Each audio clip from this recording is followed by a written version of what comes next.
وہ 5واں باب ہے اس کی، 5واں باب ہے اس کی 10ویں آیت۔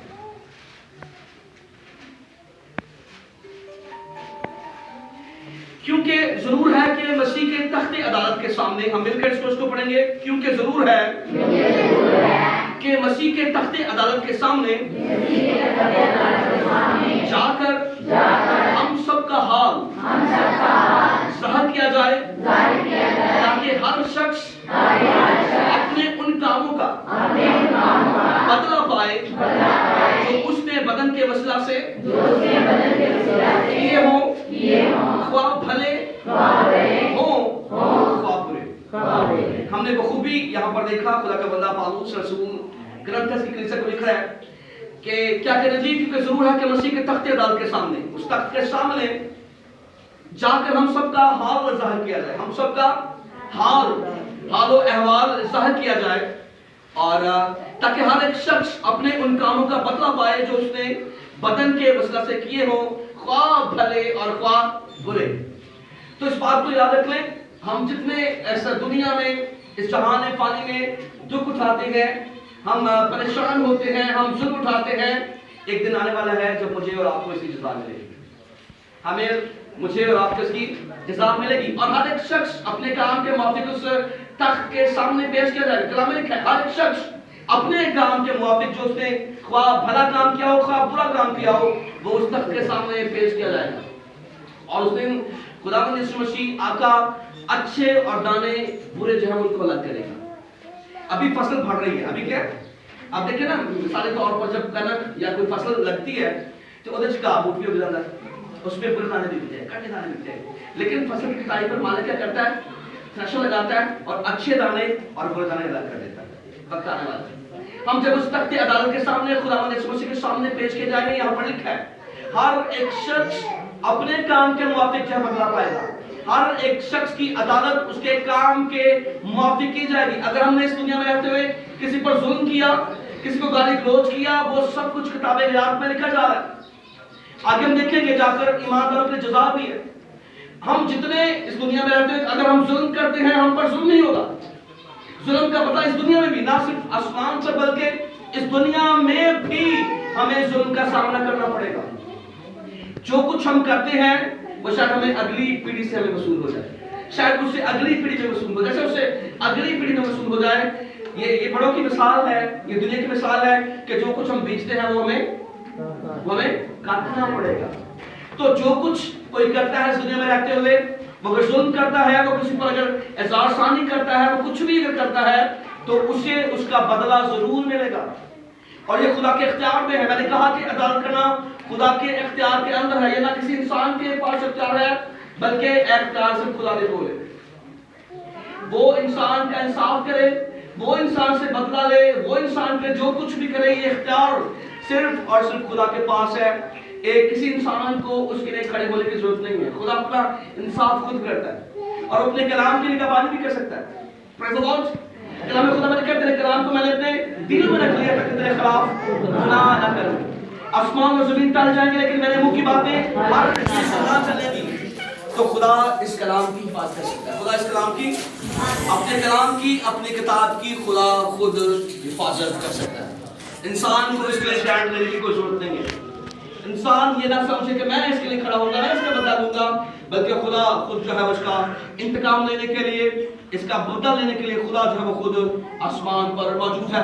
اور اگر ہم اس کی مد میں کوئی انسان کسی پر ظلم و ستم کرے انسانوں پر، اس بات کو یاد رکھ لیں اس کے لیے پھر اجر آسمان پر ہے۔ ہم نے اس ورس کو پڑھ لیا کہ ہر ایک شخص خواہ اس نے برا کام کیا ہو خواہ اس نے اچھا کام کیا ہو، یعنی چنگے کام کرنے والے کو بھی جزا ملے گا، پھر پیڑے کام کرنے والے کو بھی اجر ملے گا جب وہ اس تخت کے سامنے حاضر کیے جائیں گے۔ نکالیں جی پرکاش پاس کا 22واں باب اس کی 12ویں آیت، مکاشفہ اس کا 22واں باب اس کی 12ویں آیت۔